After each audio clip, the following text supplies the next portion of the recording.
Om Namo Bhagavate Vasudevaya. Om Namo Bhagavate Vasudevaya.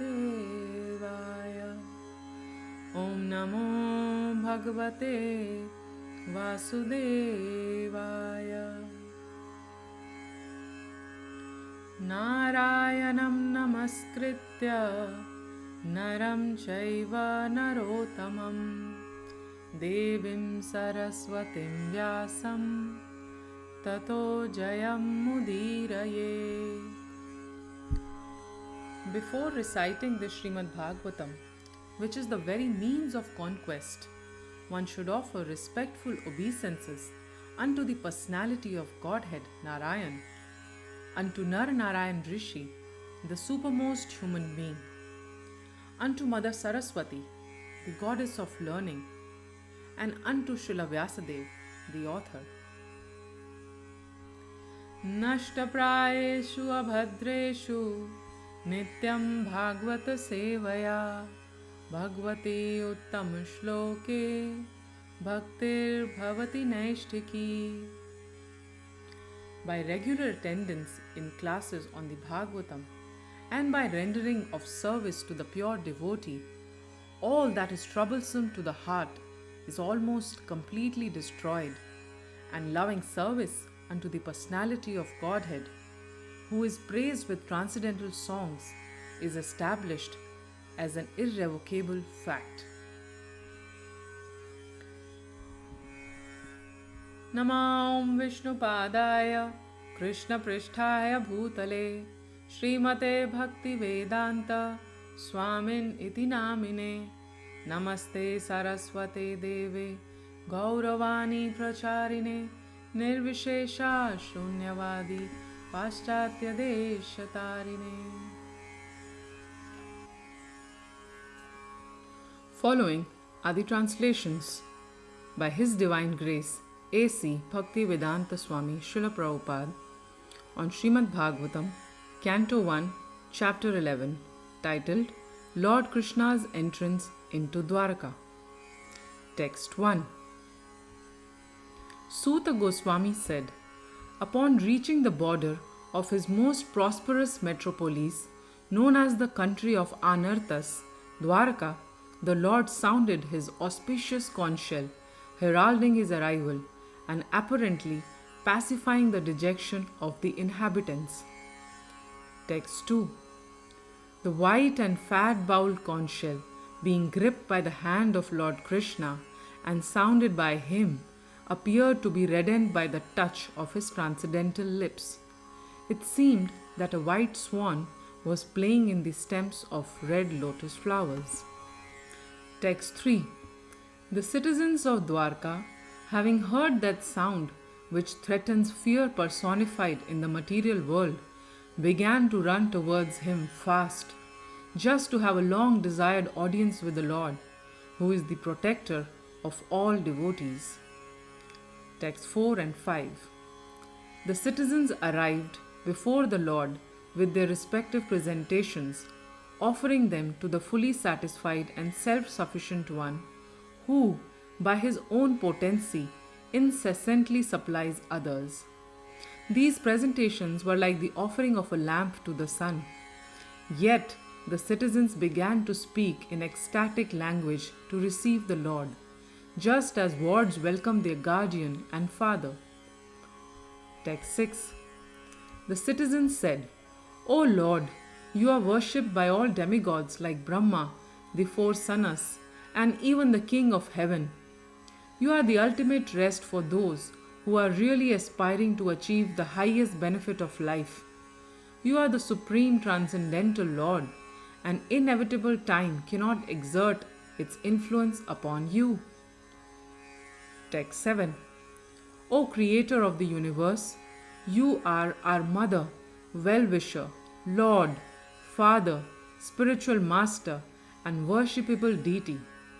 By following in your footsteps, we have become successful in every respect. We pray, therefore, that you continue to bless us with your mercy. Text 8.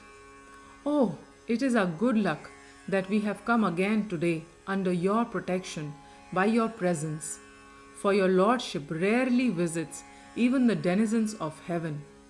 Now it is possible for us to look into your smiling face, which is full of affectionate glances. We can now see your transcendental form, full of all auspiciousness. Text 9. O lotus-eyed Lord, whenever you go away to Mathura Vrindavan or Hastinapur to meet your friends and relatives, every moment of your absence seems like millions of years. O infallible one, at that time our eyes become useless, as if bereft of sun. Text 10. O Master, if you live abroad all the time, then we cannot look at your attractive face, whose smiles vanquish all our sufferings. How can we exist without your presence? Upon hearing their speeches, the Lord, who is very kind to the citizens and the devotees, entered the city of Dvarka and acknowledged all their greetings by casting his transcendental glance over them. Text 11. As Bhogavati, the capital of Nagalok, is protected by the Nagas, so was Dwarka protected by the descendants of Vrishni, Bhoj, Madhu, Dasharaha, Arha, Kukura, Andhaka, etc., who were as strong as Lord Krishna. Text 12. The city of Dwarkapuri was filled with the opulences of all seasons. There were hermitages, orchards, flower gardens, parks, and reservoirs of water breeding lotus flowers all over. Text 13. The city gateway, the household doors, and festooned arches along the roads were all nicely decorated with festive signs like plantain trees and mango leaves, all to welcome the Lord. Flags, garlands, and painted signs and slogans all combine to shade the sunshine. Text 14. The highways, subways, lanes, markets, and public meeting places were all thoroughly cleansed and then moistened with scented water. And to welcome the Lord, fruits, flowers, and unbroken seeds were strewn everywhere. Text 15. In each and every door of the residential houses, auspicious things like curd, unbroken fruits, sugarcane, and full water pots with articles for worship, incense, and candles were all displayed. Text 16 and 17. On hearing that the most dear Krishna was approaching Dwarka Dham, magnanimous Vasudev, Akrura, Ugrasen, Balaram, the superhumanly powerful, Pradyumna, Charudeshna, and Samba, the son of Jambavati, all extremely happy, abandoned resting, sitting, and dining. Text 18. They hastened towards the Lord on chariots with brahmanas bearing flowers. Before them were elephants, emblems of good fortune. Conch shells and bugles were sounded, and Vedic hymns were chanted. Thus they offered their respects, which were saturated with affection. Text 19. At the same time, many hundreds of well-known prostitutes began to proceed on various vehicles. They were all very eager to meet the Lord, and their beautiful faces were decorated with dazzling earrings, which enhanced the beauty of their foreheads. Text 20.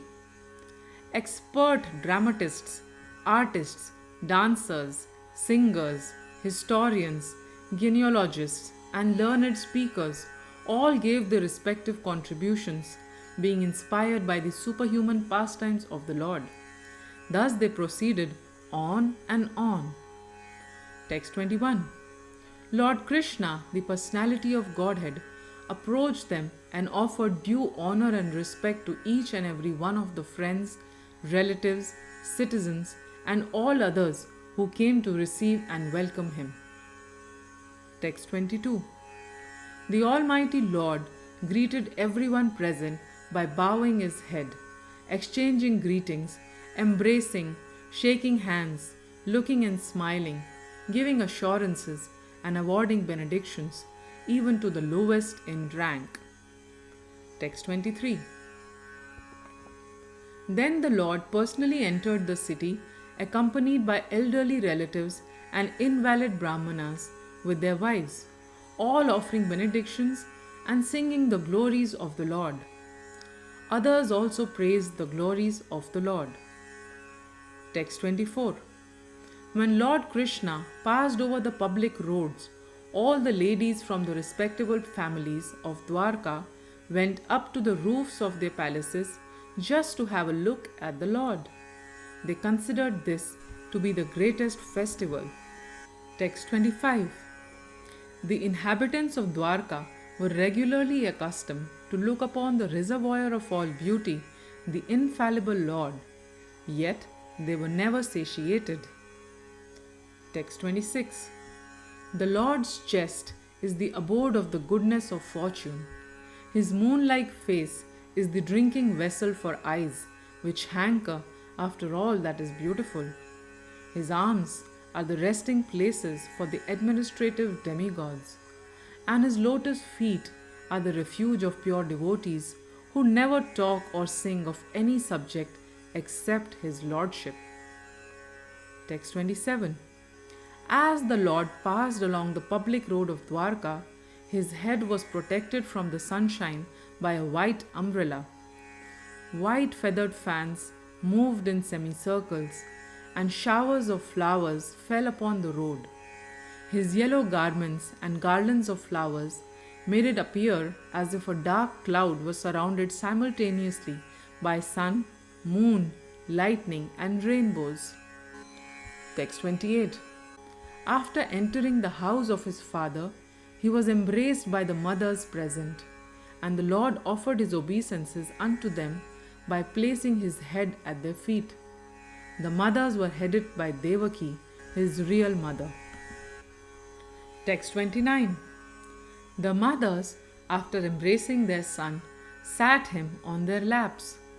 Due to pure affection, milk sprang from their breasts.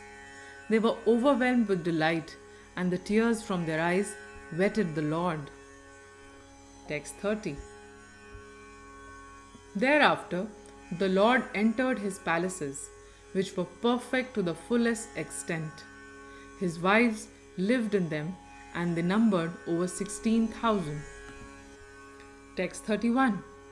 The queens of Lord Sri Krishna rejoiced within their minds to see their husband home after a long period abroad. The queens got up at once from their seats and meditations. As was socially customary, they covered their faces shyly and looked about coyly. Text 32. The inseparable ecstasy was so strong that the queens who were shy first embraced the Lord in the innermost recesses of their hearts. Then they embraced him visually, and then they sent their sons to embrace him, which was equal to personal embracing. But, O chief amongst the Bhrigus, though they tried to restrain their feelings, they inadvertently shed tears. Text 33. Although Lord Krishna was constantly by their sides, as well as exclusively alone, his feet appeared to them to be newer and newer. The goddess of fortune, although by nature always restless and moving, could not quit the Lord's feet. So what woman can be detached from those feet, having once taken shelter of them? Text 34. The Lord was pacified after killing those kings who were burdensome to the earth. They were puffed up with their military strength, their horses, elephants, chariots, infantry, etc. He himself was not a party in the fight. He simply created hostility between the powerful administrators, and they fought amongst themselves. He was like the wind which causes friction between bamboos and so sparks a fire. Text 35. That Supreme Personality of Godhead, Sri Krishna, out of his causeless mercy, appeared on this planet by his internal potency and enjoyed himself amongst competent women as if he were engaging in mundane affairs. Text 36. Although the queen's beautiful smiles and furtive glances were all spotless and exciting, and although they could conquer Cupid himself by making him give up his bow in frustration, and although even the tolerant Shiva could fall victim to them, still, despite all their magical feats and attractions, they could not agitate the senses of the Lord. Text 37. The common materialistic conditioned souls speculate that the Lord is one of them. Out of their ignorance, they think that the Lord is affected by matter, although he is unattached. Text 38. This is the divinity of the personality of Godhead. He is not affected by the qualities of material nature, even though he is in contact with them. Similarly, the devotees who have taken shelter of the Lord do not become influenced by the material qualities. Text 39. The simple and delicate women truly thought that Lord Sri Krishna, their beloved husband, followed them and was dominated by them.